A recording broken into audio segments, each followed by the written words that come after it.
Keith Engle here for TGI Sports Talk Sunday Stream of Consciousness. How's everybody doing today?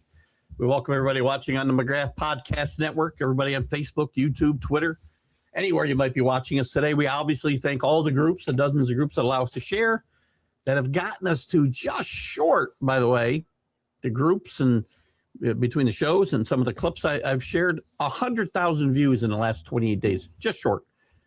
So thank you for all of that. Our favorite one's always scrolling at the bottom of the screen. John Gonzalez from the Sports Authorities. Greg Rawlings from America's Pastime, Love of Baseball. Flo and Can from the Bottom Line Sports Podcast. Let's Talk Sports. Ken Krause from Golf Bud Sports of All Sorts. Quick shout out to Ralph Williams over at RW Media. Ralph does some good stuff out of Ocean City, Maryland, specifically the Sports Corner that he does every Tuesday from 4 to 6 p.m. Eastern with Smoke and Jim Frazier. He's got a ton of stuff going on the radio too, Ralph. Good job, Ralph. Guys, we'll get into the NBA playoffs today. We'll get into the NFL draft a little bit. We can talk a little bit of baseball. Mets 10 straight losses. The NBA yesterday, though, Knicks with a nice win. Karl Anthony Towns gives you every bit of his good and bad yesterday. You saw it all in the same game. Lakers with a nice win, and LeBron with an excellent game with both Luka and Reeves out. Great job there. Denver, Jokic, just a ho-hum triple-double, helps them overcome the Minnesota Timberwolves in game one, and Cleveland wins over Toronto. NHL, we'll talk a little bit. We can look at the matchups in the Stanley Cup playoffs. But the big news today, at least right now, is Dexter Lawrence getting traded from the Giants to the Bengals. We'll be talking some NFL draft as much as you want to talk about it. It's your show, you guys, and we're going to let you drive the topics as always. But Dexter Lawrence getting traded from the Giants to the Bengals for the Bengals' number one pick, which is the 10th pick in the draft, is a very, very one-sided deal here. The Giants now put themselves in the driver's seat here as far as choices at 5 and at 10. I mean, there's ways they can go offensively. There's ways they can go defensively. They can move that 10th pick. Jack had mentioned on the roundtable show moving them for Marvin Harrison. I like Marvin Harrison. The more I've thought about it, and I was agreeing at that point, but I'm not sure I'd give up the number 10 pick in a draft for him right now without getting something else back. Not one for one. You know, maybe I get the Cardinals' first round pick. It's probably not going to happen. But there's a lot of ways the Giants can go here. And the Bengals, this is not a good trade for the Bengals or Dexter Lawrence. They're not going to sign him for the money. He's demanding $30 million a year. He's got 2 years left on his contract, I believe. Not going to happen. I mean, he's going to be holding out either this year or next year, as he was threatening to do to the Giants. Well, he asked for a trade. He didn't threaten to hold out, I guess. But I bet he's holding out. He may not even report to the Bengals. Who knows? That's just my opinion. I haven't read anything.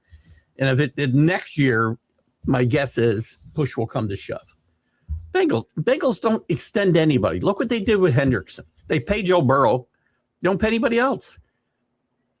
They've been running their organization, you know, on a financial shoestring, it seems, for 50 years since Mike Brown took over for his father.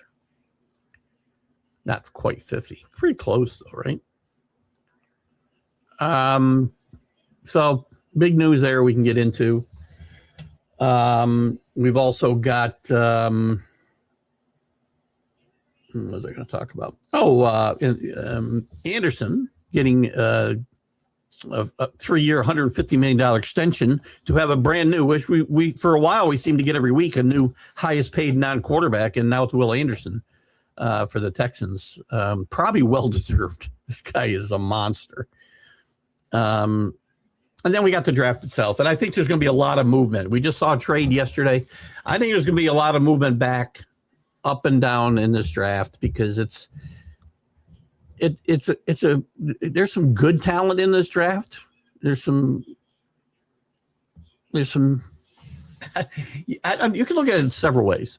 It's deep in the fact that there's a lot of good players, but it's lacking in great players. I think there's some really good edge rushers, which we'll talk about, obviously, and linebackers, and one great safety.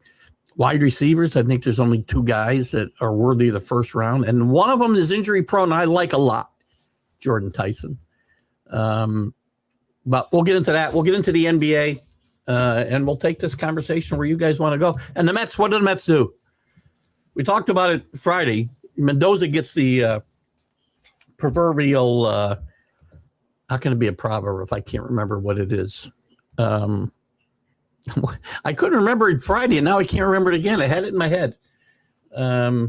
Anyway, it's a kiss of death because Stearns gave him his backing, and this isn't Mendoza's fault. This is Stearns' fault entirely in my mind. Garrett Cole got to start Friday. Looks like it's going to be probably the full 30 days of rehab for him in the minor leagues, which is fine. Let's get him healthy. And then you've got some guys, young guys signing long-term contracts, which I really think is a great thing. We had a near no-hitter this past week. We had whatever that is because I can't read it. And I don't know why I wrote about the Redskins in my baseball space. But in football, the Redskins are going back to their true colors. And there's even going to be an arrow in the W. So we're heading back towards Redskins, which everybody should be happy about. Danny should be. He's a fan. Hello, Donna. Good to have you with us. Happy Sunday to you. A little dreary here. We had a beautiful day yesterday. Had a nice day out, too, with my wife. And today my granddaughters and their parents will be here for a few hours later. And good day for it because we went from 80 to 40. Welcome to New York in the spring. Is that good morning aging, Keith? No, good morning again. It's Danny correcting himself. I was joking. Good morning, Danny. And there's the good mornings amongst all of you. Rick, good morning. Good to you. Good to see you up in Amsterdam, New York. Everybody wishing each other a happy Sunday. Rick, we're going to do without Jack and his entertainment for the next 90 minutes. Well, we're going 2 hours. Unless you guys run out of stuff. Metropolitans in shambles early as they don't look good. I mean, I can't see a way out for the Mets. The pitching's bad. The hitting's bad. The defense is bad.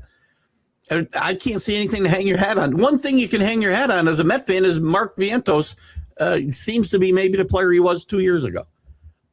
Other than that, Mets have nothing going. Nothing. Can I say nothing again? Nothing. David Stern, maybe he was better off with a small budget because he doesn't know what to do when he's got money to spend. That'll be Chris F. Grave. How are you, Chris? Happy birthday to former Cincinnati Red and Toronto Blue Jay sensation Frank Viola. Huh? He's 66 today. Insidious fact. That's interesting. He's his son Frankie Viola is a professional wildlife photographer. I don't remember Frank Viola playing for either one of those teams. He played with the Twins. He played with the Mets. I'm not saying you're wrong. Now I got to look it up is all. And again, this is me fact checking myself. I'm not really questioning Chris. I'm questioning my own memory. He did play with Cincinnati and Toronto at the end of his career. I wouldn't say he played with them. I mean, he pitched 9 games for them total. Oh, he did play with the Red Sox. I forgot about that. Yeah, he got a total of 3 starts with Cincinnati and 3 with Toronto. Wasn't very good. 6 ERA almost with both stops. I'm sorry, 4.65 with 6.28 with Cincinnati, 7.71 with Toronto. Toronto fans would probably like to forget that he was there, but happy birthday. I liked Frank Viola. Had some great years. Won a Cy Young with Minnesota. Came to the Mets, did win 20 games there before he started his little slow descent into irrelevance. Danny's definitely happy with the helmet uniforms. Now let's win the NFC East. He needs some improvement. Where are the Redskins been projecting to pick here in the oops, where's my here it is. I just ran a mock draft here this morning, and it's kind of funky. It's a little funky. Just to look at your okay, where are you? Oh, you're picking 7th, right? Ruben Bain is what this one came up with. Ruben Bain, and you guys need help at defensive line, wide receiver, running back. Another team that, by the way, if Jeremiah Love should fall, would be in place. So I talked to James about the Saints potentially getting him at 8. If he falls to 7, I don't think the Redskins ever let him go or let him buy. But you're going to have a pretty good choice of players. I don't think I'd take a wide receiver at 7. The earliest I'd take one might be if the Giants might take Jordan Tyson, I think, at 10. I think he's the most talented wide receiver in this draft. He's got some injury issues, had some injury issues. Tate, a lot of great wide receivers come out of, or have come out of Ohio State in the recent past.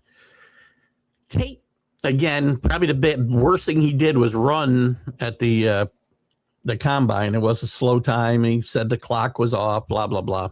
I think it hurts him a little bit, and I do think he falls out of the top. He might fall out of the top 10 here. But the Redskins could do worse than they're going to have. Look at the beginning of this draft, and I think the edge rushers are the best. Reese, Bain, Bailey, linebackers, edge rushers. I'm calling them the same thing, kind of. Sonny Styles. I think there's 5 or 6 really good guys. Caleb Down, I think, is a well, he said, again, can't miss is a relative term because guys miss all the time. Half these guys are going to fail. A lot of ways you can go here. I think the biggest question here, and I think Jeremiah Love's one of the biggest stories in this draft coming up, for sure, in my mind, for sure. Let me just check something here real quick. I just want to look at a couple things. Jesus. 2026. All right. Let me get back to your comments here. Same weather here in Philly. 80s yesterday, 50 today, and rainy here too. So it's going to be a dreary day. We get a couple of dreary days. Get out and play golf this week, though. Rain or shine. Yeah. You know what? I don't know about you, Danny, but I get in these situations where I see guys age and I go, I'm surprised they're as old as they are more than I'm as old as I am, if that makes any sense. There's so many guys that are my age that I still look at as when I played. They were my age when they played ball, but now when I see them at 66 or hear about, or see them especially, it doesn't quite compute in my head. I don't know why. If you reside in the Eastern Standard Time, which is where I do, it's a good day to gobble up as much NHL hockey as you can. Lots of Western teams in the mix. So a lot of 10. Yeah. Us old guys can't handle those 9 and 10 p.m. starts, let me tell you. But the hockey's got some good stuff going on. Basketball today, every game in the basketball today, I think is going to, let me just run down the games yesterday. We'll talk about yesterday's games more. Every one of these series, I can't think of a game I say, I got to watch this game in the NBA. So NHL might be the way to go. And the Yankees. 76ers and Celtics. Every one of these series could be 4-0.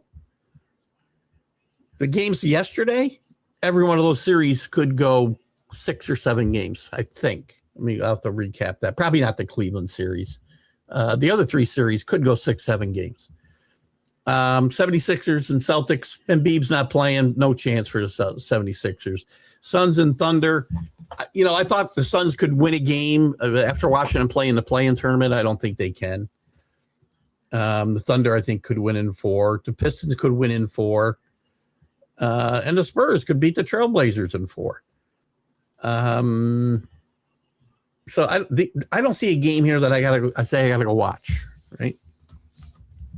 Interesting too in the NBA. I'll throw out here the Warriors go out after winning a game, battling their way to a chance to get in the playoffs. And interesting, kind of emotional for Steve Kerr after this game, talking to Steph Curry, talking to Draymond Green, basically telling them, that he has no idea what the future is going to bring for any of them. Steve Kerr could be gone. I don't see Steph Curry leaving, quite frankly. But anything's possible in the sports world today. I can see Draymond Green going and busting up the rest of that team because it's obviously it's a shell of itself. And so I think Steph Curry deserves another shot. Maybe he'll go to a contender. Maybe he won't. He's still got a year, I think, on his contract. But Steve Kerr could not be back. We don't know what this team will be looking like. He basically said to them and told them both he loved them. So kind of an emotional moment there. Hello, AC. Good to have you with us. Good morning, Matt. Matt's early this morning out there in California. He almost beat Danny. Well, no, Danny got up late at 5:30. Good job. Jack was watching UFL yesterday with Pudding Cup. 4 great NBA games yesterday. Major League Baseball. Probably watch, draft analysis. And Jack's watching the UFL.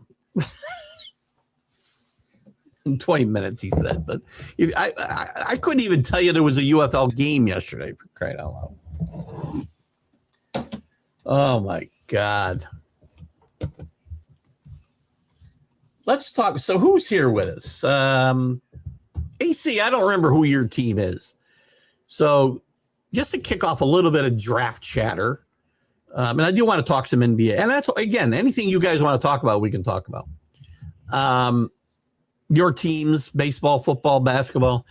Your NFL teams, though, all of you that are here today, Donna for Philadelphia, Danny for the Redskins, Rick for the Vikings, AC, I don't remember your team, Matt,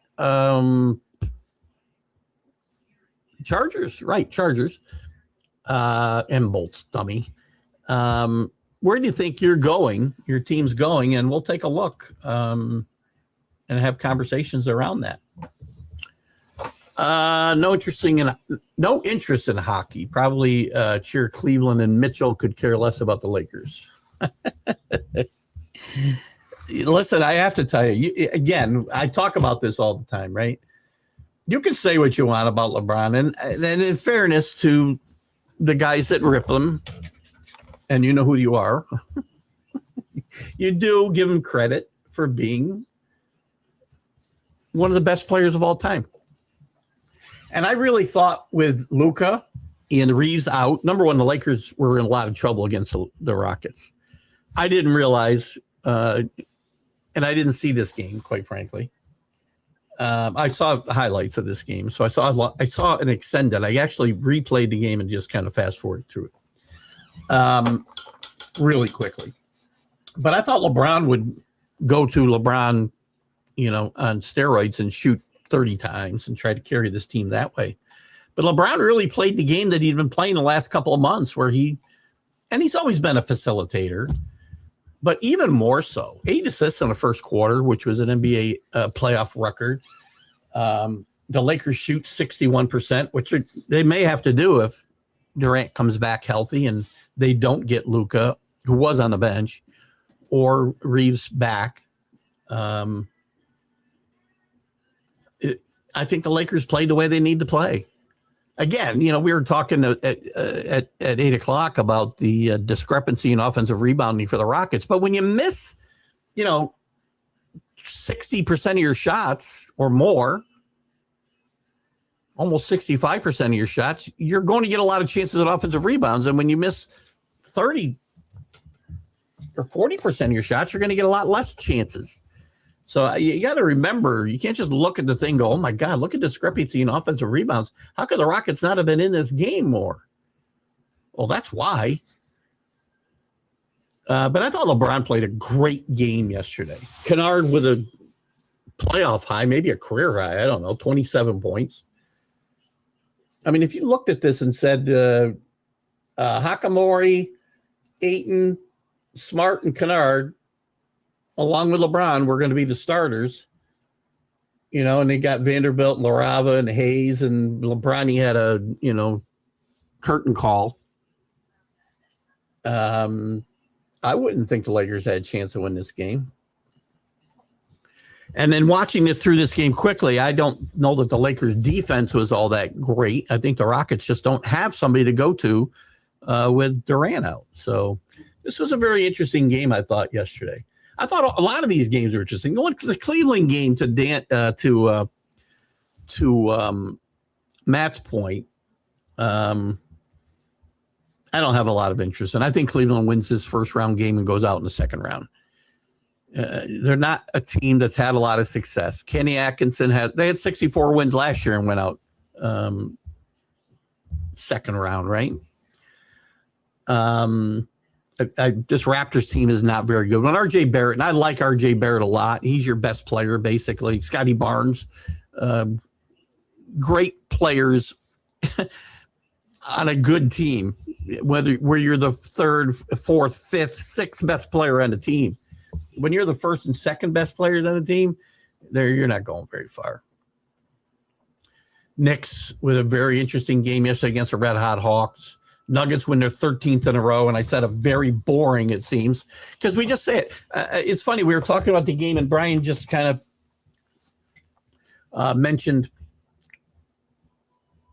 in a very subdued way a triple-double for Jokic.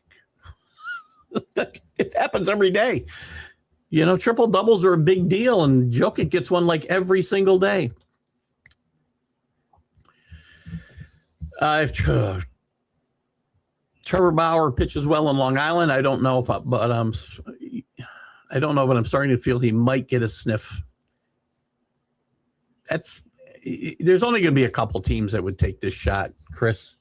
And I really don't think it's going to happen because if we've talked about, again, his personality is still, he hasn't had a personality transplant. He may not have done the things that he was accused of doing when he got released by the Dodgers, but he's still got the same abrasive personality that he had. And a lot of teams are not going to want to bring that into their clubhouse. He's very talented. I will never tell you that he isn't.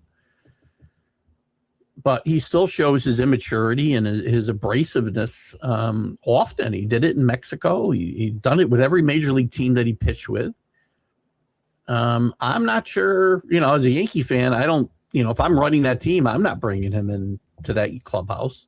Mets got enough problems in their clubhouse, apparently, rather than bringing Trevor Bauer in. A team like the Braves, maybe. They've certainly had some guys with checkered resumes, if you will. So I guess the Braves, if somebody was going to take a chance, is as good a team as any. My guess is it might be somebody who's worse off than the Braves. But, I don't know. I've been on the same track with Trevor Bauer for a while. I don't think Trevor Bauer pitches in the major leagues again. Oh, that's right. You're also a Bears fan. I forgot about this dual fanship thing that Keith just can't understand. I have friends, and the great John Gonzalez from the Sports Authorities. Check that group out, by the way. Snappy new logo and all. I haven't pinned John down yet, but I can never tell whether he's a Jets fan or a Giants fan, a Yankee fan or a Mets fan. He could be a fan of all four teams. I know teams that root for both teams in a city, and I don't get it.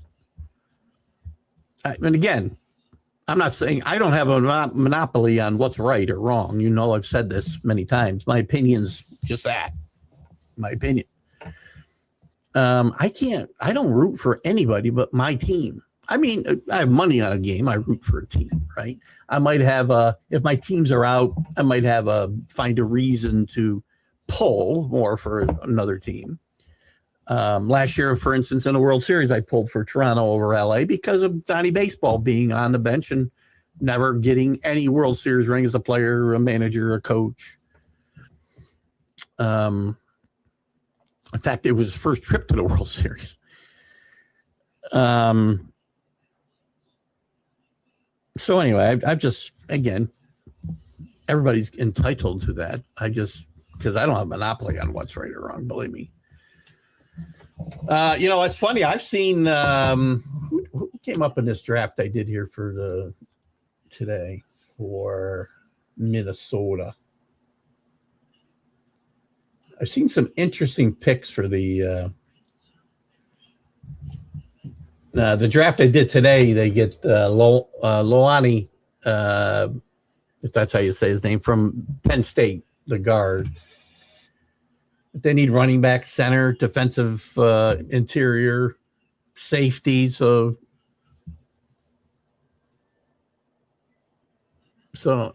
there's safeties around this pick. I don't know. Yeah, this was one of the more interesting mock drafts that I saw. This one that I had up here most recently. If I run a draft, if I go by team need, that's not what I want to do. Interesting. I'm not crazy about any of the safeties in this draft, actually. After we go to safety here, I don't know if I'm crazy about any of the guys after Caleb Down at safety, quite frankly. Well, you get Steinman. I think I've seen Steinman go to he's 11. He's ranked 11th in this draft.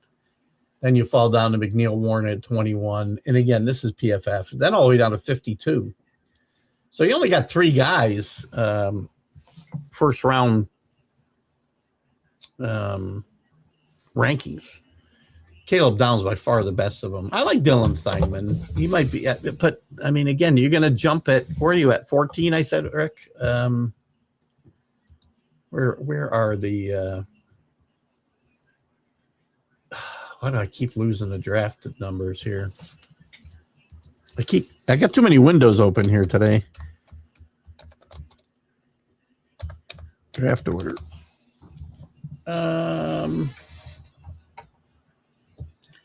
So you're picking at, just said it, Keith. I can't find them. There they are. 18. Timon could be gone then too, so that would leave you with the third best safety. I think you're going to get better players available at other positions you need there. Totally enjoyed my Flyers beating Cryberry Crosby and the Penguins last night.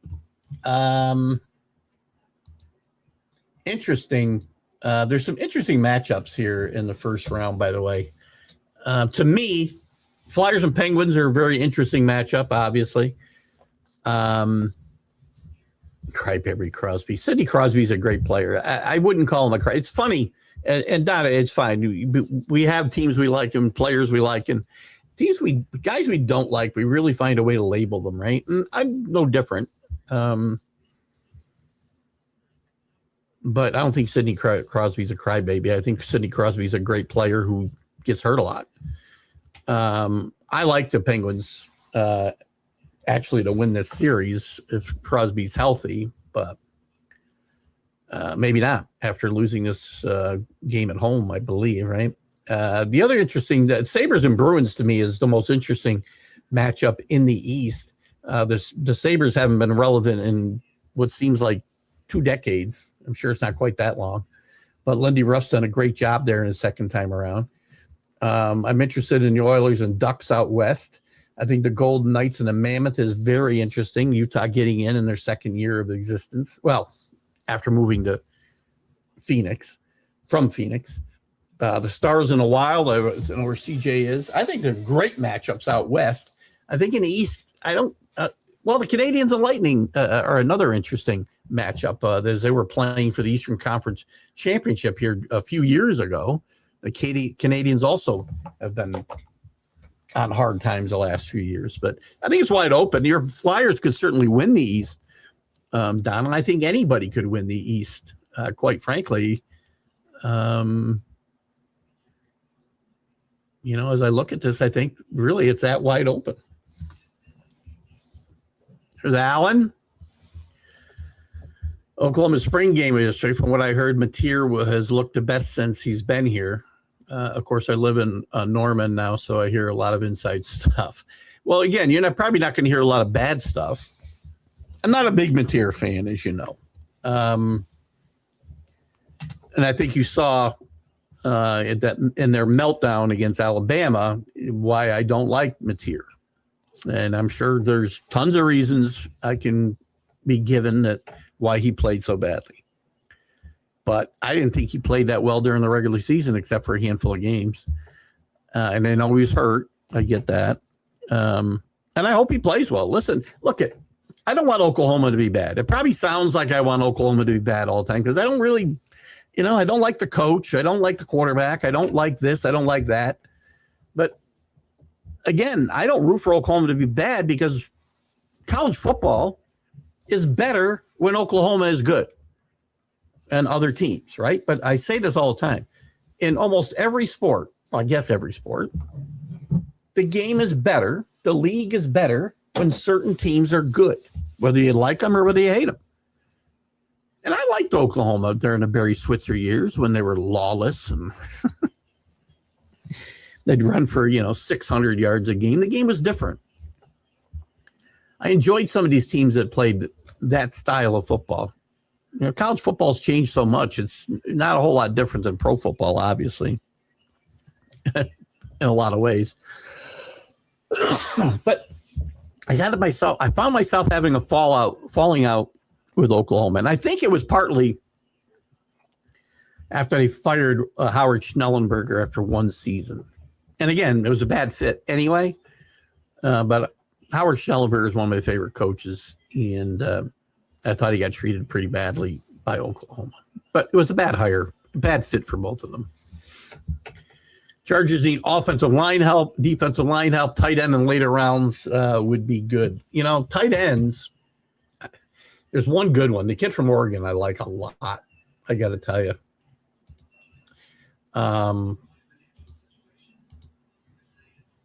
And tight ends, you're probably only going to see one go in the first round. You may only see one go in the first couple of rounds. Same thing with running back. Very interesting. Sadiq, if that's how you say his name, from Oregon, I think is the best one. I'd love to see him fall in the first round. Not going to happen because Patriots are going to draft tight ends somewhere here. But Sadiq, I don't think gets past 13, 14, 15. Where did he go in this draft I ran this morning? He went 14 to the Ravens. But there's a lot of teams that need tight end. And I think you'll get one later. The Chargers in this draft, who did they take in this? Again, I run a couple. It's just the latest one I have. They ended up with the safety in this draft. McNeil Warren, excuse me, from Toledo, ranked as the third best safety in this draft. They need wide receivers too, don't they, Matt? I think that team needs wide receivers. I mean, you're getting a little old in the tooth.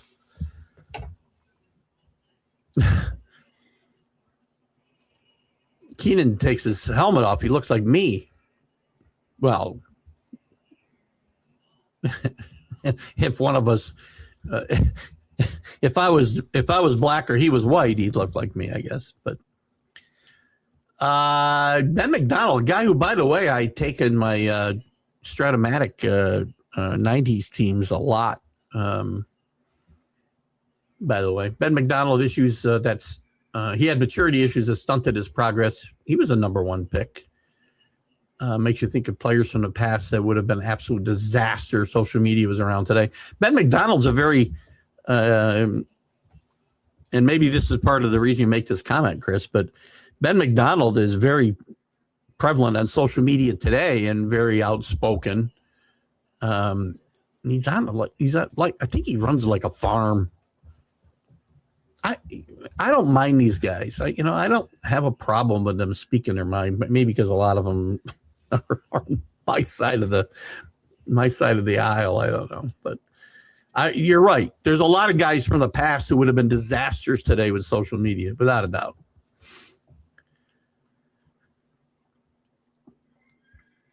Well, you're not a fan in the same division, same conference, right? You're talking about the Bears in Philadelphia, right? So you don't play in the same division, obviously. You might mean the same conference. I don't understand it in general, but that's just me. You don't need to change your ways. I'm never going to preach to you to say you're going down the wrong path.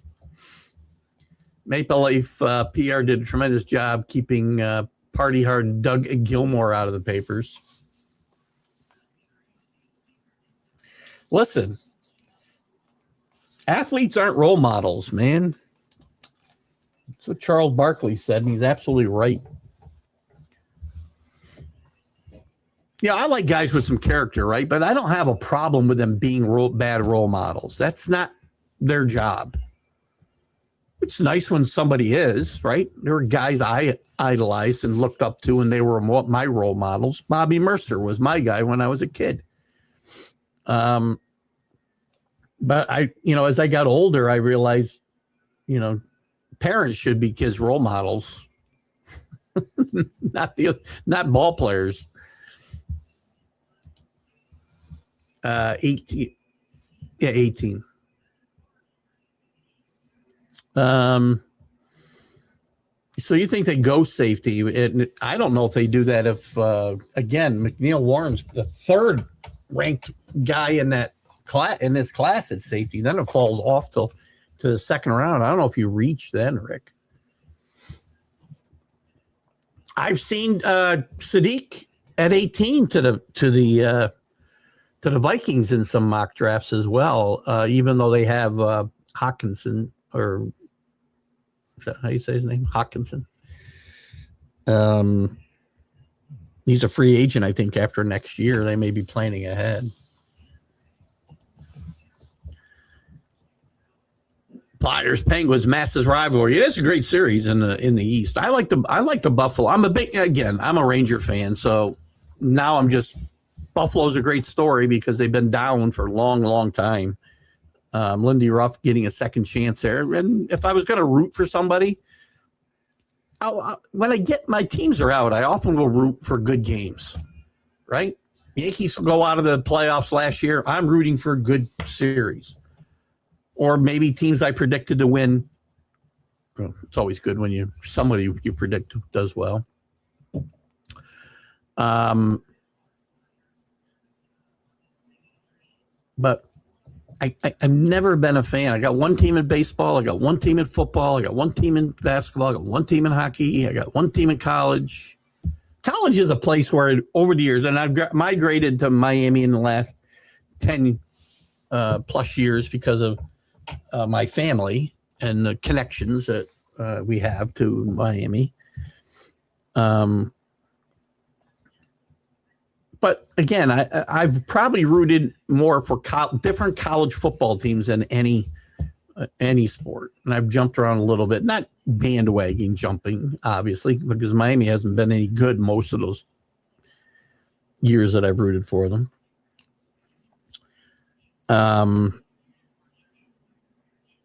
There's the years I was a Notre Dame fan because Charlie Weiss was a coach, things like that.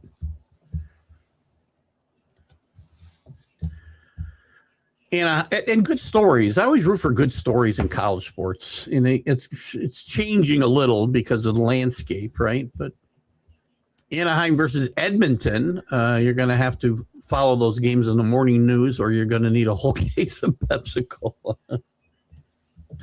Yeah, those games will be a little late. for me.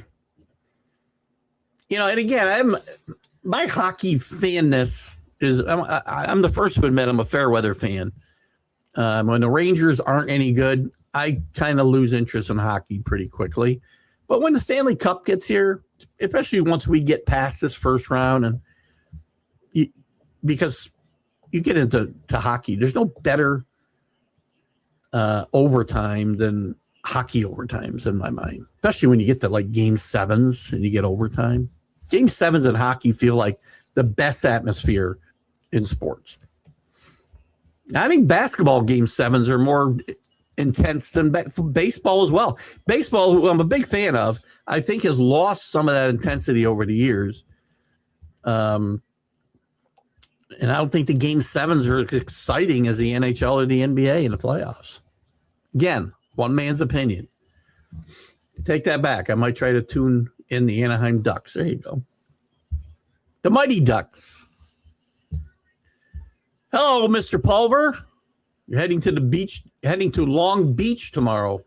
Pick up Watson's sub. Jet fan Billy Pulver. Listen, I saw actually a lot of debate about the Knicks or the Jets first round pick.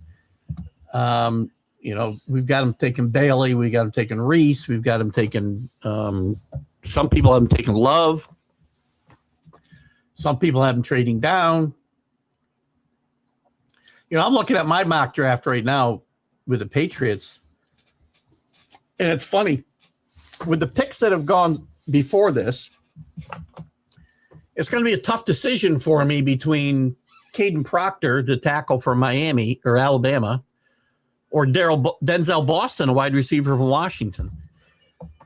And Casey Concepcion is another possibility, but I think he's a second round pick. So I don't know. But the Jets, very interesting. And the Giants, by the way, they got all kinds of ways they can go. If Love stays there, there's a chance they get Love at 5, and I think the Titans take Love, by the way, just to be clear. But if he should fall, I think the Giants would be foolish not to take him. They could take him and I love Jordan Tyson. I know his injury history. He's the best wide receiver without the injuries. And again, you can't totally discount that. I understand. He's the best wide receiver coming out. I think he's head and shoulders above Carnell Tate. I really do. If they went running back and a running mate for Malik Neighbors at 10, and to me, Tate or Tyson's the only two guys you can do that with, because I think all the other wide receivers are either late first round or second round picks, the good ones.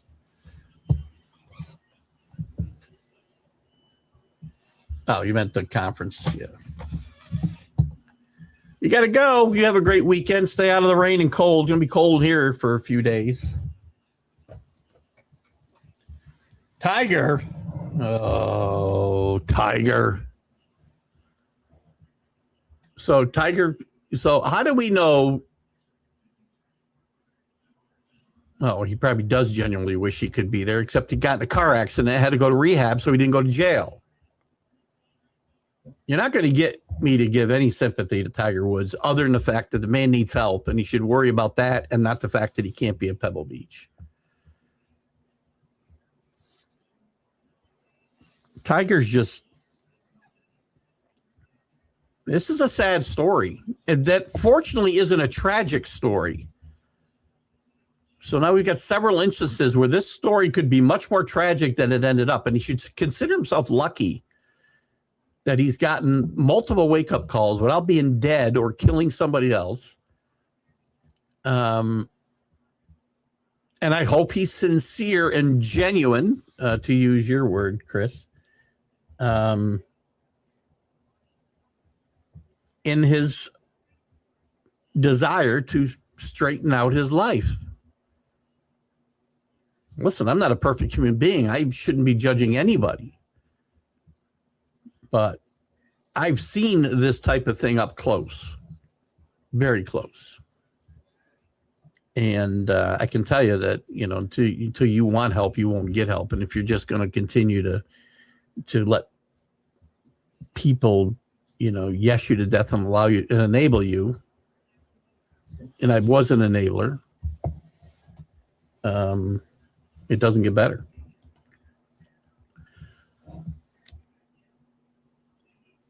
And sometimes it ends up tragic. Another wide receiver to help McConkey. And listen, Keenan, like I said, his head looks like mine. McConkey's really good, though. I like McConkey a lot. That was a great pick. And who did I say that they took in this mock I ran here this morning? I should run another one just to see how much different it is. Safety is where they went here. I'm not... Other than I like Tyson, and it's a bit of a reach in the top 10 for Tate or Jordan Tyson. But the thing is, they're by far the best two wide receivers in this draft in my mind. And Tyson is head and shoulders above all of them if he's healthy. You're going to have to reach, I think, if you want to get these guys, because somebody's going to. You could see, and I don't think this will be the case, because I think if Love isn't there for the Redskins, I think they go defense, because they will. Somebody will be there among Bailey, Bain. I've seen Bain going to, and I know all about his short arms, but this guy's a great player. Reese, guys falling down into those that 7-8 spot. You're going to get a great defensive player if you want to go for defense. And the Giants could go that way too. Again, if they don't get Love, I expect them to go for Caleb Downs with the 5 pick. One of the more enticing things too, or interesting things about this draft is Ty Simpson. I think Danny had mentioned Ty Simpson getting picked by the Rams at, where are they? 20 what? And there's going to be more trades, by the way, because these are not going to hold up. There's going to be a lot of trading, I think in this first round, you're going to see a bunch of trades. In fact, I think the computer must have made a trade in this one, because I don't even see the Rams with a first round pick here.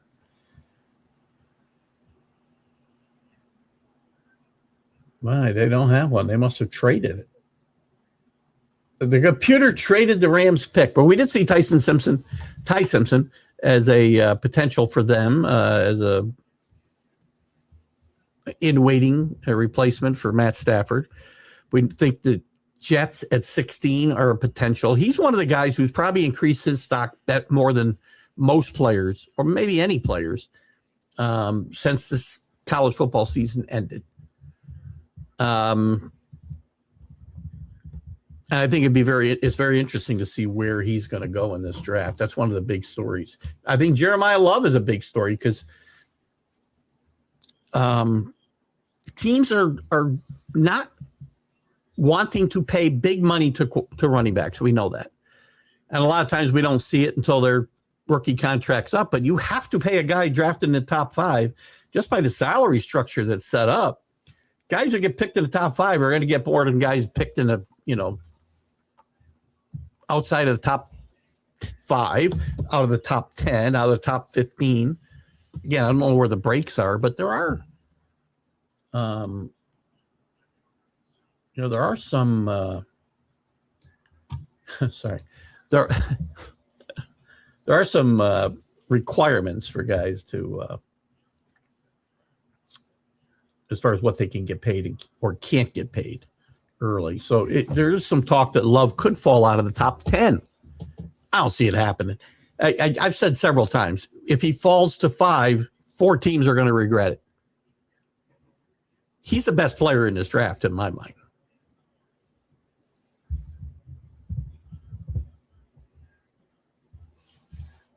If he falls to 10, 9 teams are going to regret it. I can keep going. However, wherever he gets drafted, that many teams before them are going to be disappointed. Here's an inane one for you. I don't think I asked for inane either. what was the word we used? Irreverent, not irrelevant was the thing. One time, because I have always tasked Chris, this is why you see Chris's comments, to find irreverent information and let's have some fun with it. And one time I called it irrelevant, and that's obviously two very different things. The major league career of Rene Gonzalez, who I do remember, he played longer than you think. He's 6'3". He got up to 220 pounds. No coach tried to get power hitting out of him. I don't think he had any power, did he? I like to look these guys up when you bring them up, Chris. Let's check them out. Baseball Reference. Where are you? There he is. Man, he's old now. That can't be him. When was he born? I guess that could be him. He's 66 years old now. That can't be right. Is that right? Yeah, he was born in 1960. Never got to the major leagues till 1986. Well, 84, he played 30 games. Most home runs he ever hit was 7. Most of the bats he ever had was 329. I do remember this guy, though. I think I remember him with Baltimore. Baltimore had a bunch of guys like him in the 80s, by the way. Guys who could play. Where do you play? Can't believe I'm on Rene Gonzalez this long. Shortstop, third base. Guys with no power. Good, decent fielders. Todd Cruz, Dower, Gonzalez. He was after it. I mean, when they were winning, they had bad third basemen. And Rich Dower was never much of a hitter either. This was just past. He got to Baltimore not till 87. So this is well past the time that I'm thinking of. There's some other guys that played third base too for that team. When they won in 83, I think Todd Cruz was a third baseman.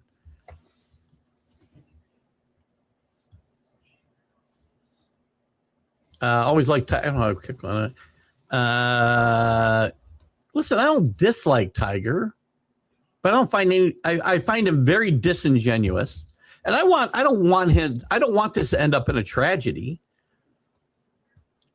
But it's hard to feel sorry for guys who won't go and get help.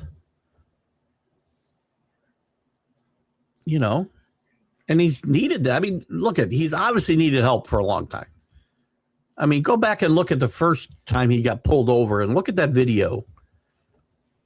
And again, I'm no prude. I've done things I shouldn't have done. But I'm pretty sure I was never driving in that condition or I went to sleep behind the wheel. Right? I never drove, 80 miles an hour in a 50 down a windy highway and drove off the road into the rocks and flipped my car and could have killed myself.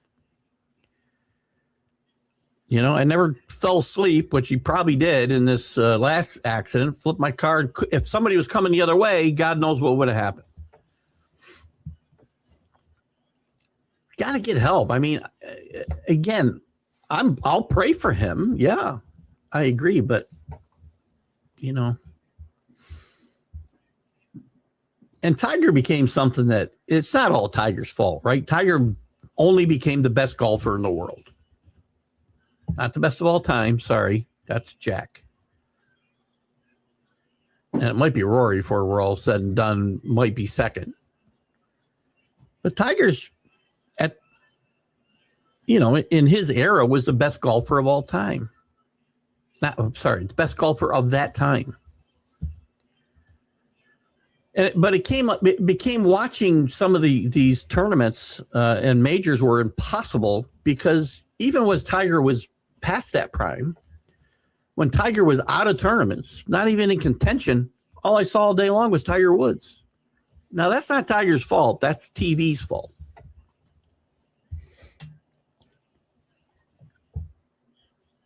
Anyway, speaking of TV, I do have a couple comments about TV to make. I thought Prime did a really good job with the Nick Hawks game yesterday. I know we got a problem with all these games in all these leagues. I don't know where any of the games are anymore. And the DOJ is looking into the NFL's TV deals, streaming deals, and pushing more and more games and theoretically some of the better games to streaming services where people will have to pay more money. I don't think anything will come of this, by the way, but the DOJ is going to look into this. And these leagues have to be careful because if the word antitrust ever comes up, well, that's bad. They don't want to ever be losing their antitrust exemptions, right? And I don't know whether it even applies here, but once you hear that word, you'll know that the sport is looking at a problem. But, and I talked about this last week, right? I mean, people are, and maybe I talked about, JB brought it up, and maybe it was on the MLB update, but there's so many of these baseball games I can't find the Yankees half the time. Maybe I'll get used to it through the course of the year. And I have a lot of streaming services because I enjoy a lot of their original programming. So I've already had all these services and I pay for them. Or they're part of my main streaming service with Spectrum. But a lot of people don't, and a lot of people won't pay extra. So you got two different things. You got people who can't or won't pay more. And you've got the I guess lesser issue of the inconvenience of trying to figure out where games are. And what has been in a lot of cases inferior production. Apple TV was horrible when they picked up the Friday night package on baseball. Now, Brian said this morning he watched the game the other night and it was very good. I haven't watched the game this year on Apple. Prime has picked up a lot of stuff. There's been some issues from time to time there. They did a good job with the golf last week, though, on the Masters. And I thought they did a good job, and partly because Ian Eagle is one of my favorite play-by-players and called a great game. And I thought the production was pretty good, too. I don't know how many games they have in the playoffs, but it's going to be interesting to see how all these sports are heading towards it. We talked about it since the very first day I started doing these shows, that the future of sports was streaming and it was going to be, a pay-as-you-go. Maybe there'll come a time in the NFL where you can buy just your team's games. But,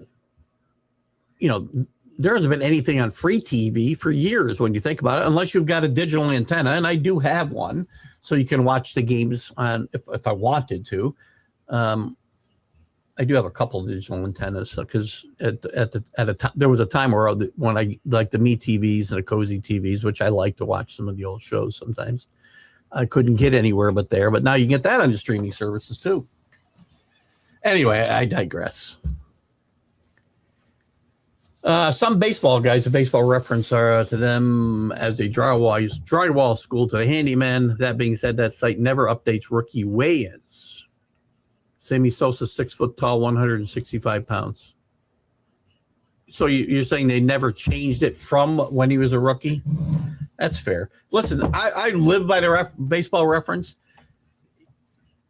One of my bigger problems, and I guess they've got no choice because of the way we watch or watch baseball or whatever sport. There's too many of the,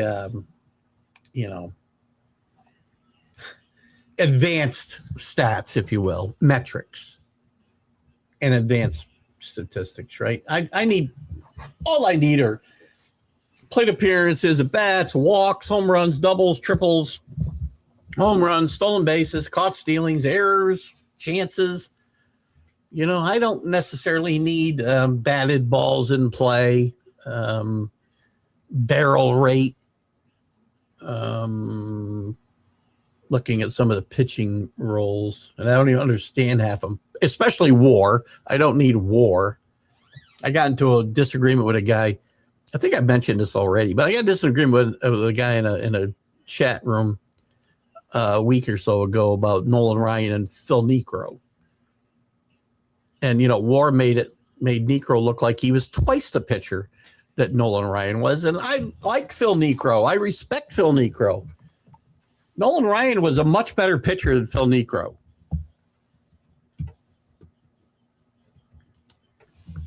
So take your war and keep it.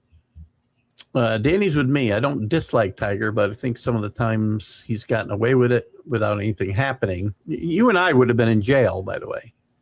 We wouldn't have been given a choice to go travel to wherever he is to rehab.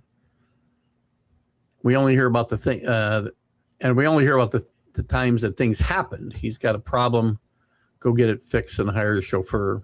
It's fair enough. I mean, that's true. I mean, we've got these instances that we know about. How many times could something have happened? And again, I'm no angel. I mean, at 66 years old, I am, for the most part. I've got my wife to drive me around if I partake. And I don't even, partake the way I used to.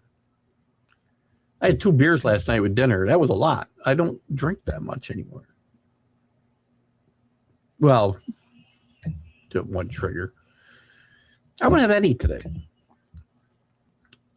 Once the weather gets better, we'll have a few, sitting outside watching ball games and whatnot. But you just can't do what he does on what seems like a consistent basis. Either that or every time he does it, something happens. Danny talked about Sosa, 165 for Sosa, more like 210. When he came up, he was skinny. So the rookie, I think that's Chris's point. Matt, I think if you go back and find baseball cards for him when he was a rookie, he was probably more like 220 after the steroids or during the steroid use. If I can find it. But when he came up, he was skin and bones. Go take some look at some pictures of him from his time with the White Sox and his time with the Rangers. Sammy Sosa weight by year. Here we go. I got his weight by year. How about that? Does it come up? Sammy Sosa weight in history. Look at this. Baseball almanac. No, you're not going to give me his weight by year. Ain't no way. There's his salary. That's funny. The weight said he was, I'd love to find this. I thought I was going to get this. It came up weight by year. That's too bad. 165 pounds. That's probably what he weighed when he came up. But I can't find anything. Ooh, sorry. Yeah, I can't find anything about when he was at. Oh, here's one from Baseball Prospectus where he weighed 225 pounds at some point. This was from 19. Well, I don't know what year they were counting this. They have him at 6 foot 225. That could be now at 57 years old. I'm not sure. That's an excellent point. I don't know how we got on that. Rory McIlroy now has more green jackets than the Riddler. Well, he doesn't have the record for green jackets yet, but he's a young guy still. And I don't know if you guys are golf fans, watch Full Swing on Netflix. They just started a new season. It's it follows the entire season, and it follows certain golfers through that season. And I just watched episode 1 last night, and it was it started with the Masters, last year's Masters, and I'll go right through the Ryder Cup, which ought to be really interesting. So last year's season, this is like the 4th season of this. It's really interesting. If you like golf and you want to see behind the curtain of even if you just want, if like behind the curtain stuff, because again, reality TV stops the minute the cameras are rolling, right? But they catch these guys in a lot of what's the word? Situations that they aren't aware that the camera's on. So there was some good stuff last year. Interesting stuff. First, it gets all the game in any channel. Well, if you got a jailbreak one, you do, but the Fire Stick just itself isn't going to give you every game. I don't think. Now there is something you can buy, and I don't know what they call it. My buddy's son bought him one. I'm still thinking about getting one. I bought it at Walmart, I think. I mean, I found this thing. I think it was $300. That supposedly gets all the channels, all the movies, all the games. But I had the Fire Stick. I've gone to Roku in the last few years on all my TVs. But I had the Fire Stick, and you don't get all the games. Like games that are on Prime, you're not going to get unless you pay for Prime, unless you've got a jailbreak version, which used to be illegal, but they seems like maybe that's what you got, Matt. There might be legal jailbreak sticks now. When I had my Fire Stick, I had a guy at work that jailbreaked it. I mean, there's software that you can run through it and put on, and I could get movies that were still in the theaters.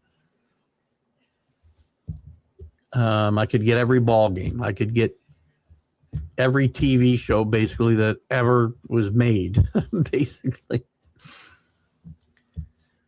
I haven't done that though since COVID. So terrible. My stats are terrible. I'm in last.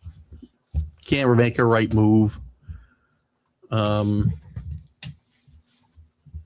As always, I forget. There's days I don't go back and look.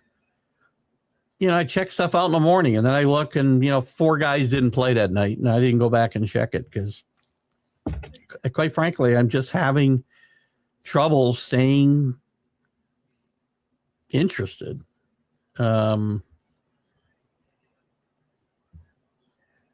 So I guess it'll be what it'll be. But the league's good. The guy that replaced you, I can't remember the name of his team, Rick. He might be in third. I'm not sure. People change their names every year too, so I don't remember or change your team name, so I don't remember who the hell's who. But I'm solidly in last place in that league. The other league that I'm in that is a pay league with Greg Rawlings at America's Pastime, we're doing a little better. We're in second place. I can't. I don't know. It's not a matter of time. I have all the time in the freaking world. So I don't know what the answer is. I'm reading. I went to a new restaurant last night, The Grill, which is Jacob and Anthony's newest place here in Clifton Park. It was really, really good. Not inexpensive, but you know what? I don't go out and complain about pricing because if you're going to complain about prices, just stay home. Everything's expensive. I had a couple beers. My wife had a glass of wine. I had a really good, what I have, a Cajun dish that I had, jambalaya. And so it was really, really good and a really good helping. And besides the sausage and chicken, it's all in the rice and some small shrimp. They had 4 giant jumbo shrimps on top of it. So it wasn't inexpensive. And my wife's had an Italian dish, and it was like $111, Inexpensive? No. But I expect to pay when I go out. That's just the way it is. So it was really good. And I had a couple of red ales from Woods Hollow. It's a local brewery up here. Books I'm reading. I'm reading a book. I'm rereading, actually,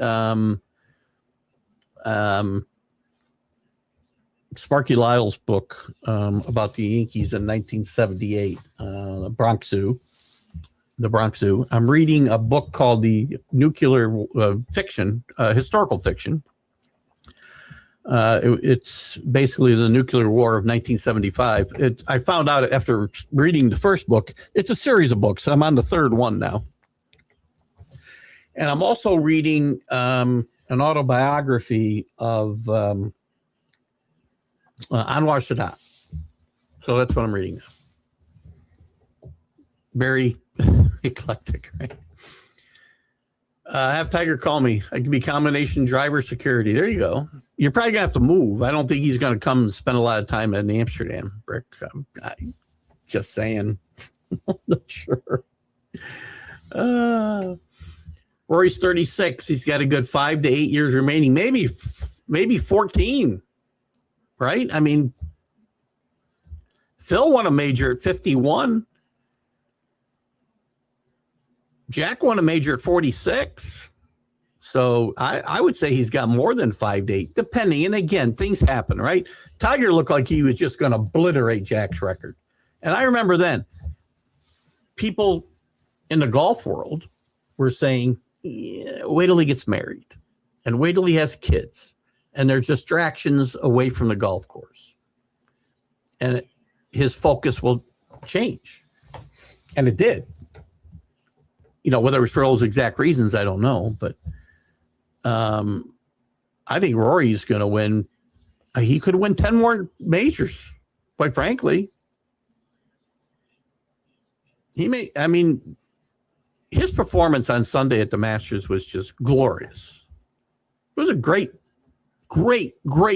Sunday last week. You know, we talked about the leading up to that round, and Saturday was a great round of golf. Sunday was just, guys up and down the leaderboard. I felt bad for Justin Rose losing again after being in the lead. He went from Rory went at one point from like a shot ahead to 2 shots behind to 2 shots ahead in like 4 holes. And Justin Rose took the lead. He was on fire for about 8 holes. And the wheels came off around Amen Corner, and he never really kind of got his breath back. The RBC in South Carolina. I haven't watched much of the golf this weekend. I spent so much time watching golf last week. My wife's had enough golf. RBC Heritage. Matt Fitzpatrick. I love. Fitzpatrick was the one of the key figures in, I think, either the first or second season of Full Swing. Very interesting as he was ascending into one of the better golfers. Scotty Scheffler. See, and Neil, I don't know about you, but when everybody's like 10 under par, I don't have as much fun watching golf tournaments. Yeah, we'll see a great finish today with Scheffler in play, with Kim in play, with Fitzpatrick leading. You still got some other great golfers. Cantley is in striking distance, I suppose. Aberg. Should be a great finish, I agree. But I don't have as much fun watching these guys shoot 20 under par as I do watching them even shooting 12 under par or whatever at the Masters, but struggling to get that done. I like the Opens, the U.S. Open, the British Open, where guys are struggling to stay under par a lot of years. Under par. I relate to that more. Watching them go just so darts at the frickin' greens, right? But this looks like it'll be a good finish. Scheffler might have won last week if he hadn't had such a bad Friday. Thanks for bringing it up again. I brought it up, and I was going to mention at the top, too. I had a note here. It's the one I couldn't read. But I mentioned this on Friday's MLB update. Garrett Anderson, and it happened just before I went live on Friday, passed away suddenly.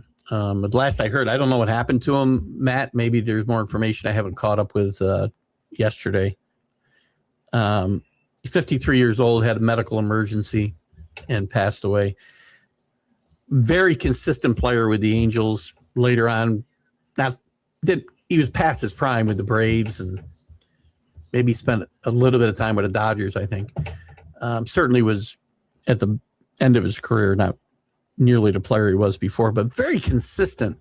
Seemed like every year he'd be between 15 and 25 homers with a little bump here and there, 80 to 100 RBIs, a little bump here and there, hitting 280, 290 with a little bump here and there. Very consistent. Good teammate, part of the Angels' only World Series team. But I haven't seen any accounts of him not being a good person. Again, we don't know. We don't know these people. Only the people that know them do. And sometimes even they don't know. But by all accounts, Garrett Anderson was an upstanding human being. And it's sad to see some of these guys go, especially so young. We're starting to lose a lot of guys that I grew up watching, right? And those guys are getting, to be 90 years old, late 80s, 90 years old. It's to be expected. We're going to lose them. To lose them at 53 is a little different. And I certainly look at, it's funny, as you get older, you certainly look at deaths differently than you did in the past. I mean, I look at somebody who dies at 73 or 76 and I go, I used to think that was a good life. No, not anymore. But definitely our condolences go out to Garrett Anderson's family and friends. And again, he was a fine ball player. Thank you for bringing that up. Fitzpatrick has a 3-stroke lead, still correct. He still looks solid. He does have a 3-stroke lead over Scotty. And he won't tee off till much later today, probably like 3 o'clock. Is anybody off today? Yeah, there's a few guys off today. Got a Fire Stick off Amazon. Friend sent me a well, there you go. You've got something that goes with your Fire Stick. Okay, that makes sense. Just a, out of the package Fire Stick isn't going to give you everything.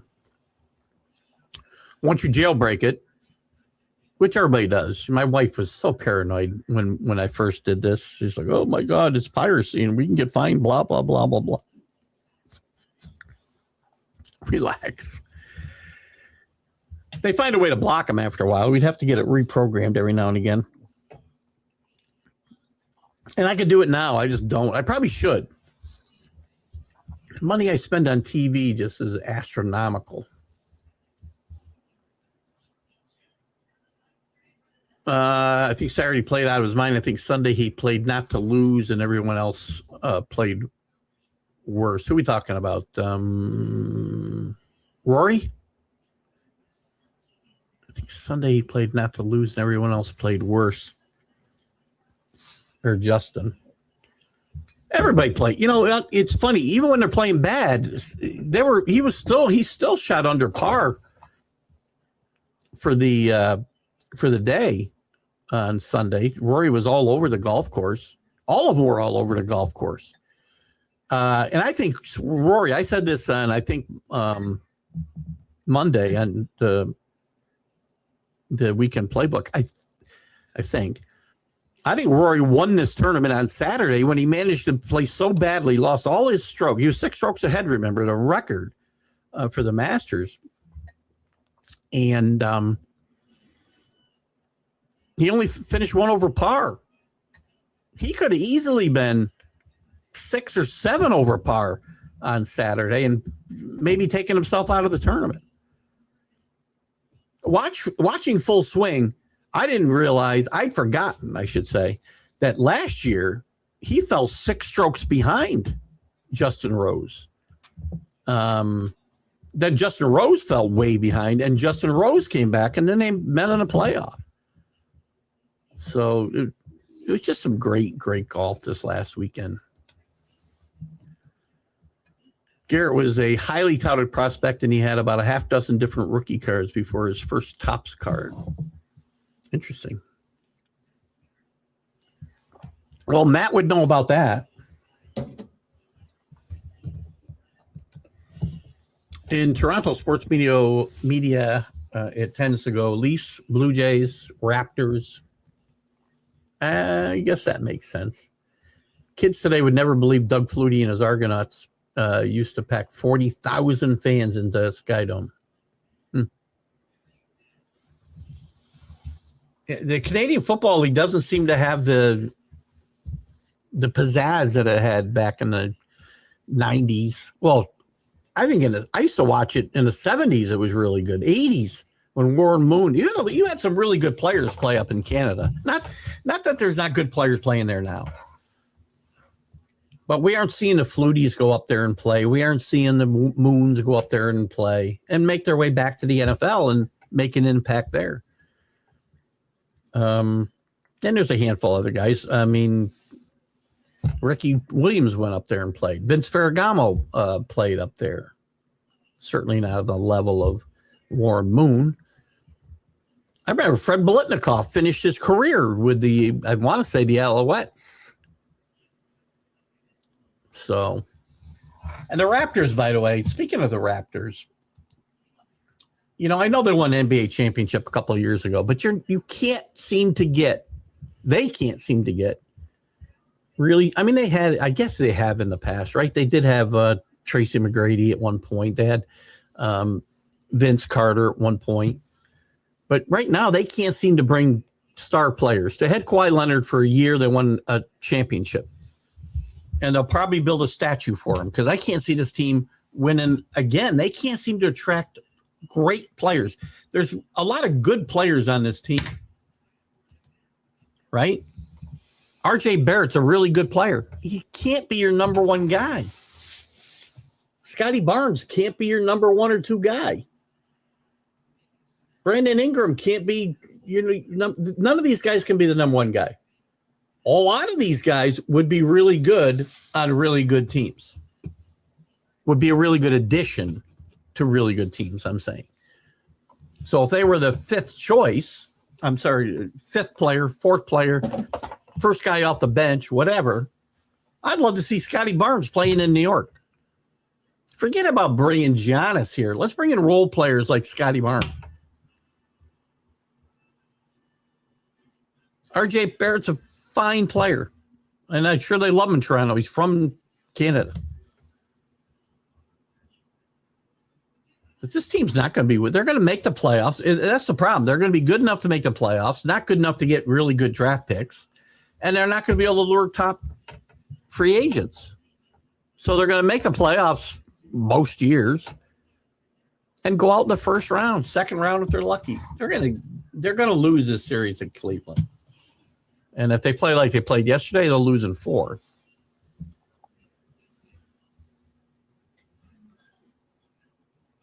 You didn't know that? Oh, yeah. About the Garrett Anderson cards? You had a bunch of his cards. He was a guy that I admired a lot. Again, there's a lot. I say I root for, one team, right?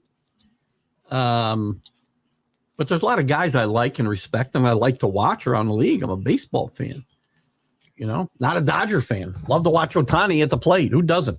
Love to watch him pitch.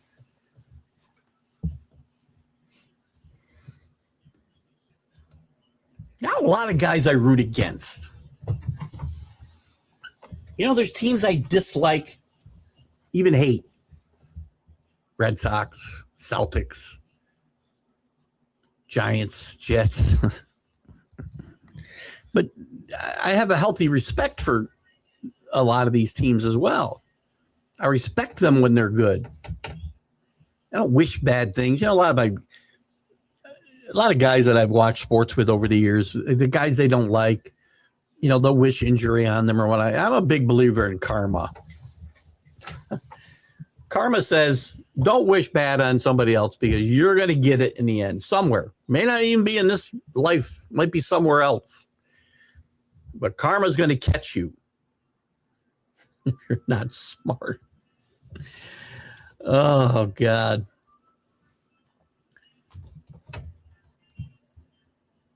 Oh, yeah, here.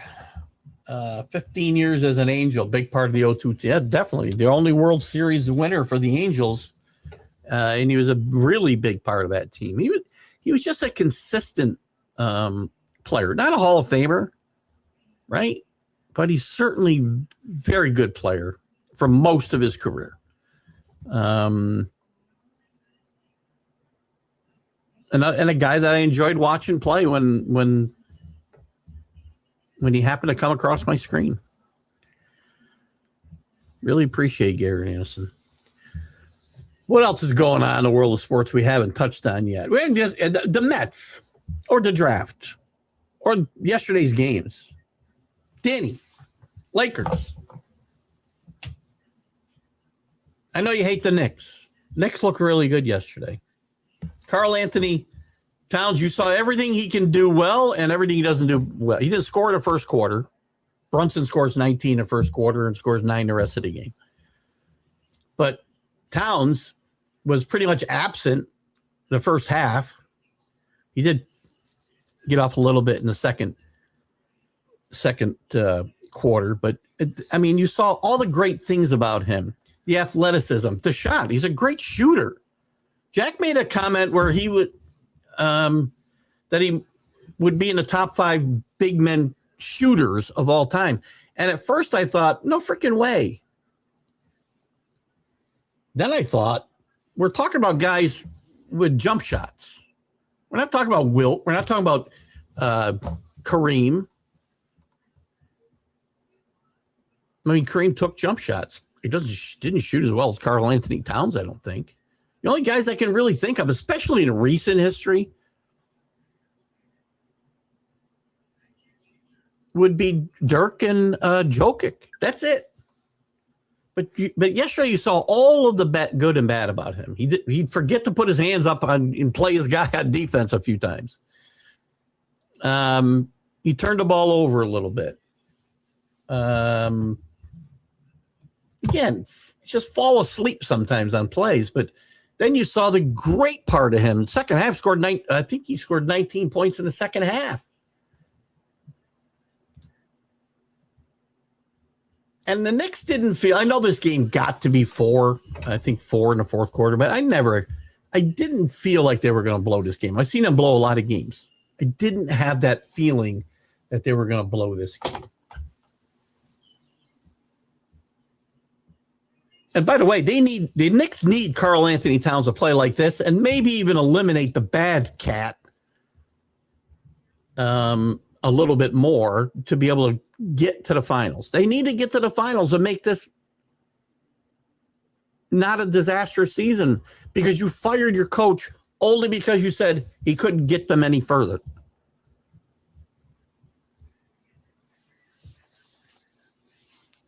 And you basically ran it back with the players. Now the bench is better.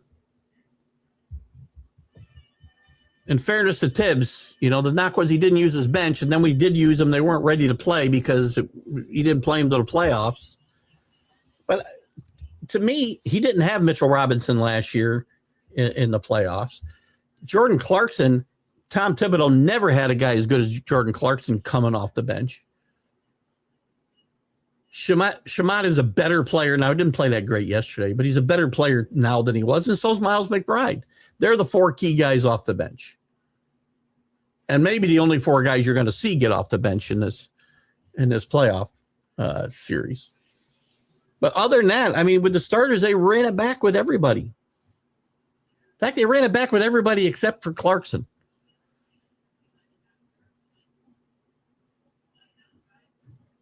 And you see Bridges, I think, step it up a little bit and play good defense. You see Brunson, who still handles the ball maybe a little too much. But you see the minutes down a little bit. Mike Brown's not a great coach. If Mike Brown, and the only way I'm going to say the Knicks were right, and this was a James Dolan thing in my mind, and Leon Rose, I think Leon Rose probably could have saved Thibodeau. He was his guy. Leon Rose probably should have, threatened to quit. I'm not firing Thibodeau. Got better every freaking year. Every year he was there, this team improved. They got to the Eastern Conference Finals last year and failed. They ran out of gas. Injuries caught up with them. That stuff happens. Tibbs detractors will say, well, he ran those guys into the ground. And in fairness, they won more regular season games last year than they won last year, but that doesn't matter. All they need to win a championship or at least reach the championship round, or firing Tibbs will always have been a huge mistake. There'll be no rationale that says you did the right thing. That probably never will be for me anyway. I know there won't be for Danny. But there's no universe that Mike Brown's a better coach than Tom Thibodeau. I don't know that I'll say that anything different if they win this championship.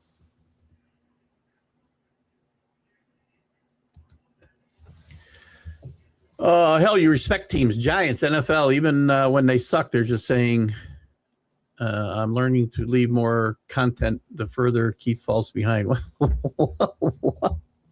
What is that?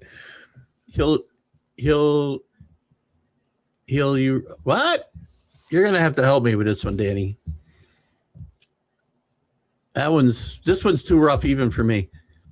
To respect your teams, Giants, NFL, even when they suck, just saying. I'm just saying I respect teams and players. I didn't say I say they're good when they suck.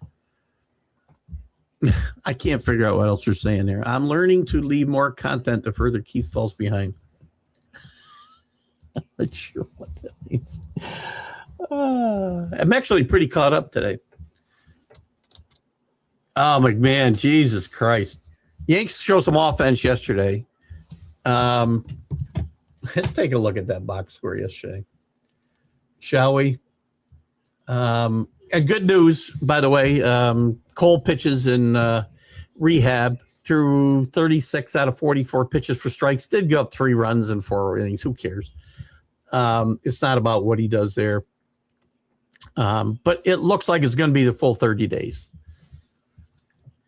And I think they want to make sure he's healthy, and they should. Look, if you told me they get off 12-9, I'm bitching and moaning about how they're playing. But if you told me they're going to get off 12-9 without their number 1 starter, number 2 maybe, Fried is that good, without Volpe and having to play Caballero every day at shortstop, with McMahon hitting, less than my granddaughter weighs, I'd have told you you're nuts. But McMahon's up above 100 now. He got a home run yesterday. Or Friday. Was it Friday? When did he hit a home run? Friday night? Rosario hit his 3rd home run yesterday. He's still hitting lefties like crazy. And he played, and actually Boone played him against righties a couple times this last couple weeks. I still think George Lombard will be the 3rd baseman there before the season goes too far. And by the way, Judge, and I talked about this on the MLB Update Friday, but Judge and Mike Trout put on a show for the ages in Yankee Stadium. The Yankees lost 3 out of 4 to the Angels, but Judge and Trout homered in every game of the 4-game series. Trout hit 5 home runs in the 4 games. Trout set a record. No visiting team player had ever hit 4 home runs in 4 consecutive games. So just a great output there. And the Yankees bats come alive yesterday. But, Boone's got to stop with games on the line in the 9th inning, leaving guys with no hits on the season 3 times last week. So the week before last, I'm sorry, not this past week, but the week before. 3 times. He had a tying run on base in the 9th inning. Twice he let Escara hit, who was hitting about 100. And once he let, I think it was McMahon hit. No, Grinchek hit, who hadn't had a hit all year. He had Goldschmidt sitting on the bench. But in any event, I digress. Yesterday, Bellinger was 3 for 4. Rosario 2 for 4, as they said, with a home run. He's playing well when he plays. Rice has been on fire. His OPS is over 1,200. Grinchuk got over 100 yesterday. Chisholm, another 0 for him. He's been a black hole. Caballero's starting to play a little bit better. He's up to 230. But they need Volpe back. You know, whatever we think of Volpe, they need Volpe back. Caballero's not as good playing every day, much less playing every day at shortstop. So, Yankees 12-9. Again, if you told me they were going to go away 12-9 with no Volpe, no Cole, no Rendon, who I'm not a big fan of, but no Rendon, and you know the bottom half of the order hitting 130, I'd have said we did pretty good. Reggie Jefferson was a pretty good hitter. I remember Reggie. You're digging deep today, Chris. Speaking of the NFL, the Giants got away with highway robbery with the Bengals trade. No way Lawrence worth the number 10 overall pick. No. Well, here's the thing. When you look at it compared to the Max Crosby trade, they're about the same age. I think Lawrence and Crosby, I think Crosby's better than Lawrence. He was going to get 2 number 1 picks. So regardless whether he's worth it or not, here's the big problem. Giants, it is highway robbery because the Giants now have great flexibility in this draft. They, regardless of who gets picked where, they're going to have great options at 5 and 10, and maybe even they trade back from 10. Who knows? Depending on what they want to do.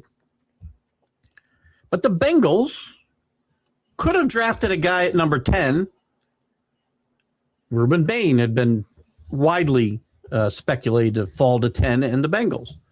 They would have had a guy that they controlled for a while, and they'd have to pay him whatever the rookie salary structure was for a defensive tackle taken in the top 10, an edge rusher taken in the top 10. But they would have had him and for whatever, 3, 4, 5 years before they had to worry about it. Now they got a guy who wants $30 million a year, who's not going to get it.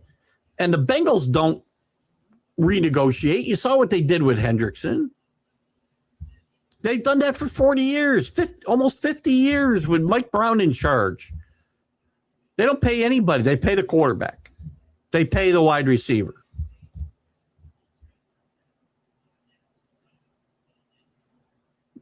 Now they have no first-round pick.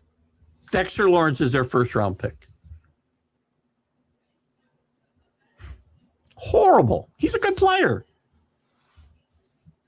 He's not worth the number 10 pick in the draft. If it was 25,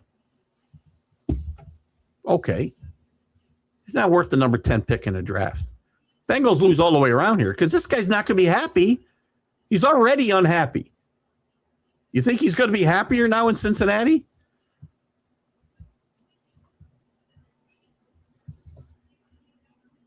If he's not holding out this summer, he's holding out next summer because they're not going to extend him. I know they say they're going to, but not at $30 million a year. Crazy. You're right on top of this, Neil. 100%. Giants, big winners. And by the way, another thing. Harbaugh sends a message. If you don't want to be here, you won't be here. See ya. So you be careful what you wish for. Lawrence thought he was probably getting leverage, requesting a trade, get what he wants from the Giants. Can't afford to get rid of him. Now, they do have to replace a really good player. It's not like he's awful. But they'll find a tackle somewhere in the... There's only a couple guys, and they're probably not going to take them unless they trade back. I don't see them taking a defensive tackle here anyway. They'll take a tackle later on and develop him. And I don't think it's a major blow to the defense. It's going to be interesting to see what they do with those first 2 picks. They're going to have choices on offense if they want to put weapons around Dart. And they're going to have, if that doesn't work out or they don't want to go in that direction, there's some really good defensive players they can get at safety, and Caleb Downs, who's going to be a Hall of Famer in my mind. Again, prospects. Don't know. Half of these guys are going to wash out of the league and within a couple of years. Great call.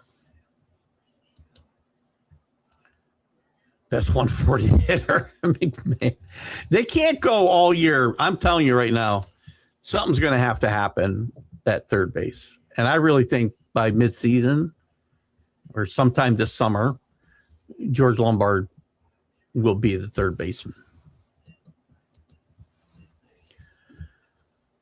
Yeah. Well, it's typical Bengals. This team can't get out of their own way. Jack talked about maybe they learned their lesson with Hendrickson. And they'll take care of Lawrence. No, you don't get smarter when you do stupid stuff for 4 decades or more. You don't suddenly get smarter. I mean, Mike Brown is Jerry Jones without the Super Bowl wins.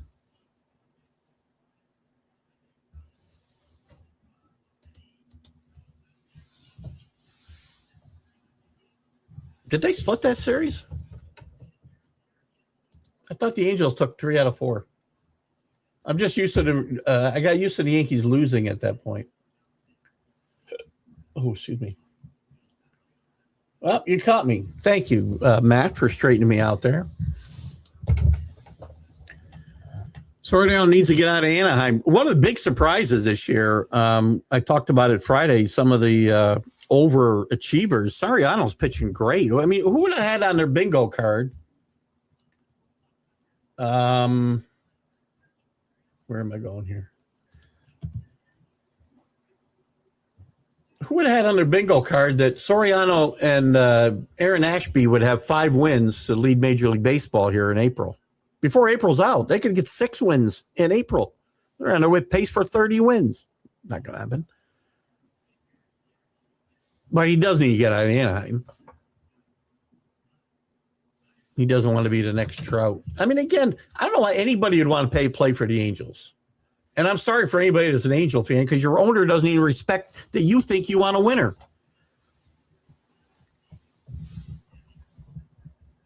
I'm not going to stop railing at Artie Moreno till he sells his team.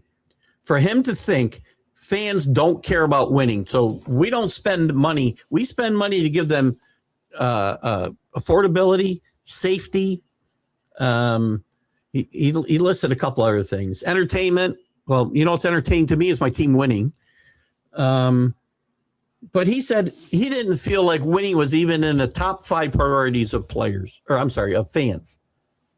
He's full of crap. Winning is number 1 amongst any fan worth his freaking weight. Now, yes, you want to be able to go see your team and have some affordability. And you know what, Artie? You'll be able to give plenty of affordable tickets away and maybe even have affordable concession prices when your team stinks. But guess what? Fans aren't coming out for that. Yeah, we talk. I'd like to go to the ball game, to a Yankee game, and I can get. We talk about a lot about it costing a lot. I can get it into a Yankee game and take the bus down from here and not have to worry about parking. If I want to go sit in the bleachers, or not, I can even get seats that aren't in the bleachers, decent seats down either line. I mean, for like $60, it's not terrible. So 2 seats, $120. I get a bus ride and a bus ride back. So I got to pay the concessions. I get it. That's not totally unaffordable for most people. Now, taking a family of 5 is a different story. But you get to charge more for a better product. He doesn't think fans care about that. They just want to come and be safe. Freaking idiot. I'm trying to look up Soriano here.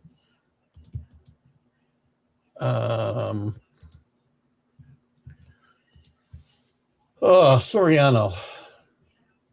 What's he done prior to this year? Oh, he's never done much, man. He's 5-0 this year. 10-11 last year, 4.260 ERA. Year before, 6-7. Really his rookie year. He pitched in 38 games a year before. I would say mostly in relief. All in relief. He's pitching great, though. So, again, who would have had Soriano and Aaron Ashby in Milwaukee as the major league leaders in wins in April? You had it on your bingo card. Congratulations. You did very well. Eric later didn't mince words when talking about coming in after a bullpen starter. He says he hates it. A starting pitcher follows a rhythm. F. Graves says, damn straight. I agree. I won't disagree with that. Early show this morning is sitting on Makai Lemon of USC, just saying he'll make an impact rookie year. I like Lemon. Let's see, where did let me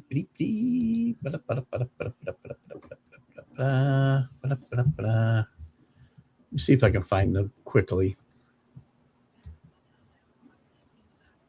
Gotta be. Come on. I want to find where the projection is on. How come I can't find him? Damn it. Let me just look. Should have done this in the first place. Okay. How come he doesn't come up? Oh, because I'm looking under tight ends. Malik Lemon, 15. PFF's got him 15.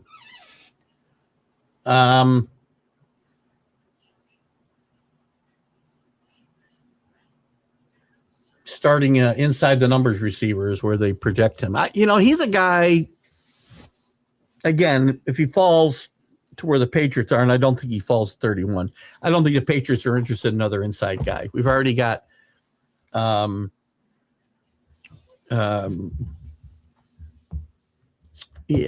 Booty really does that. Doesn't get down the field a little bit, but he's really the guy who's going to take Diggs' place inside. You got Pop Douglas, who does the same kind of thing. You've got several receivers who are that type of player. They need guys to get down the field a little bit.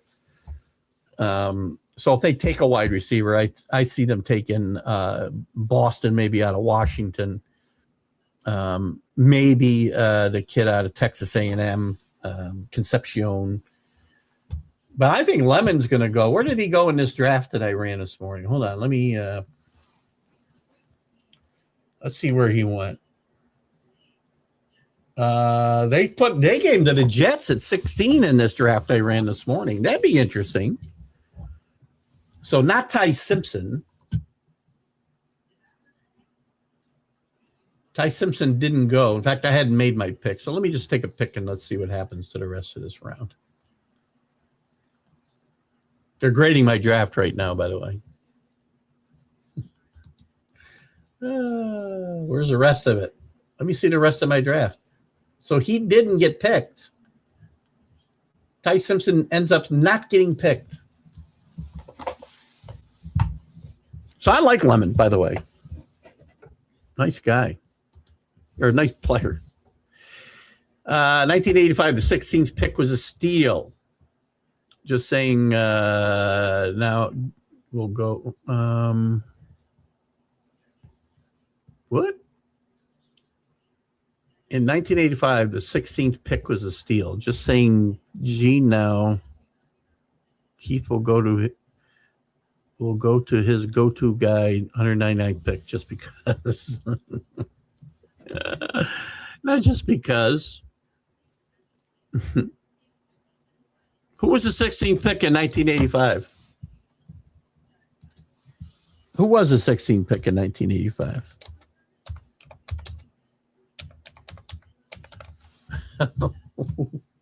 I need to know. Because I need to know this. Oh, I put in 1965. You want to know who the draft was? Who it was then? Who was the 16th pick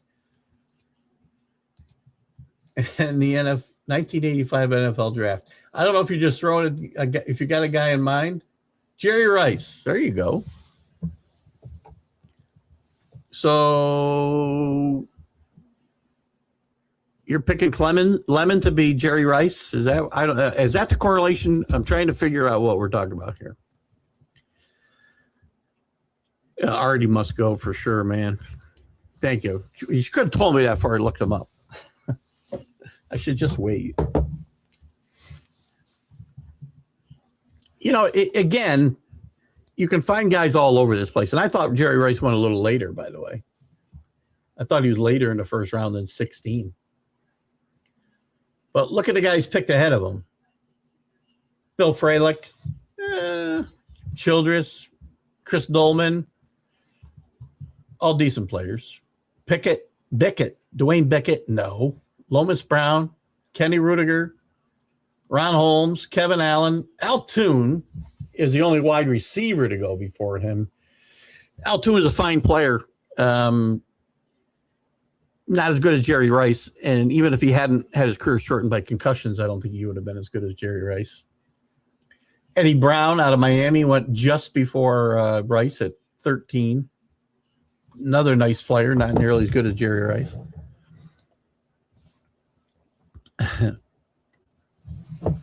So it's going to be kind of interesting to see what happens here. Where's my Met fans? 10 in a row. Are we going to fire Mendoza or fire Stern? Stern put this mess together. And maybe I was too hard on John Gonzalez when he said this was a AAA team. A AAA lineup they roll out there every day.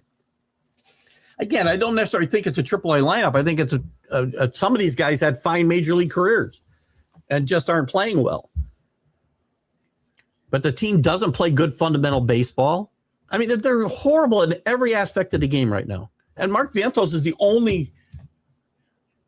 is really the only player worth taking a look at on this team right now.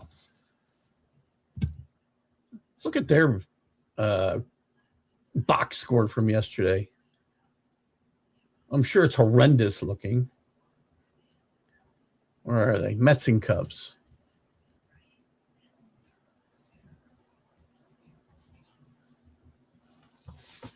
So they make, Tyon look great yesterday.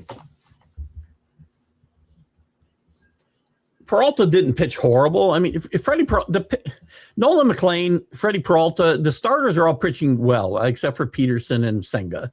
The top three starters are pitching well. Not a whole lot to show for it. Because you got, Benj, the rookie in right field, hitting 150. You got Bichette up to 227. Lindor got over 200 with 2 hits yesterday.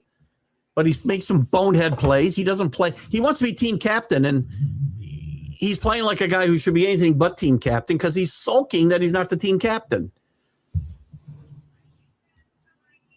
Robert with a couple of hits, hasn't played horribly. Melendez hitting a 400. Maybe he needs to play more. That's after going over 3 yesterday. Alvarez has been better with the bat than he's been with the without it. And even Vientos now is back down to 240 after I just pumped them up the last 3 days. Marcus Semien, 216. They brought up Tommy Pham at 36 years old trying to get some outfield help.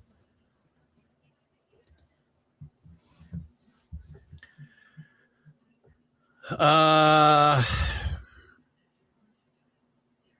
$1.50. With points, I mean, look at the NBA games are almost unwatchable today. We only got a couple minutes left. So Boston's 12.5. Oklahoma's 14.5. Pistons are 8.5.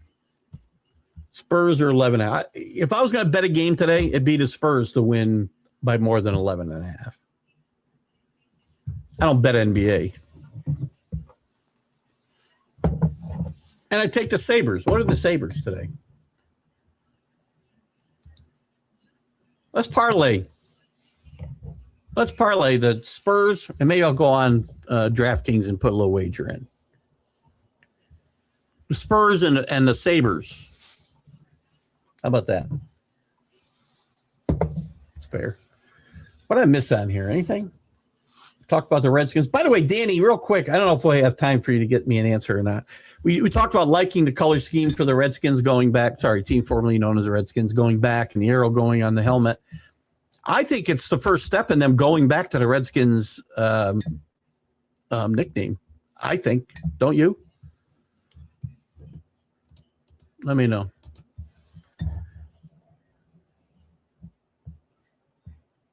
I said earlier, I'll think all four of these games today. There's 4 matchups today, too, by the way, Danny. I think. Yeah, it's 4 matchups today. All 4 could be 4 games. 5 max. I agree 100%. Said that this morning. I'll say it now. All these games could be 4-game series. Horrible matchups. The games yesterday, I think Cleveland probably has the easiest path of the teams yesterday, but I like Denver to get to the NBA championship series, by the way.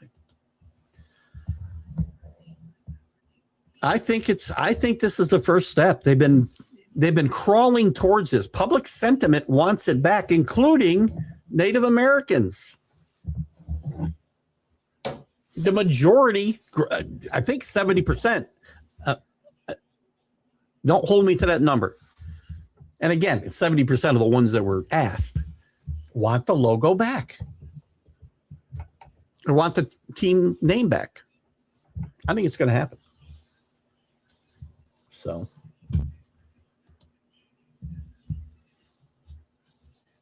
you think the Pistons and Magic go 6? I'm not sure. I don't think I like the Magic a lot. I think the Magic were one of the more disappointing teams this season. Them, the Warriors. It's going to be interesting to see what the Warriors do. I think the Warriors might have to blow this up. And Steve Kerr could very well move on. It's going to be interesting if Steph Curry is a one-to-franchise player or not, because I think he may have to move on. If he wants to get another championship, he's got championships. You know, there's going to be some interesting things to watch for in this NBA offseason. So, in any event, I appreciate you guys joining me. I appreciate you participating in the way you always do. Thank you for that. We'll see you tomorrow morning with Jack on the weekend playbook, Jack and Keith's weekend playbook. And during the week with the College Sports Huddle, we'll get into more NFL draft news. And we've got a draft show coming up on the Mega Podcast Network during the first round of the draft. So check that out. And I'll be back tomorrow morning. See you later, guys. Bye-bye.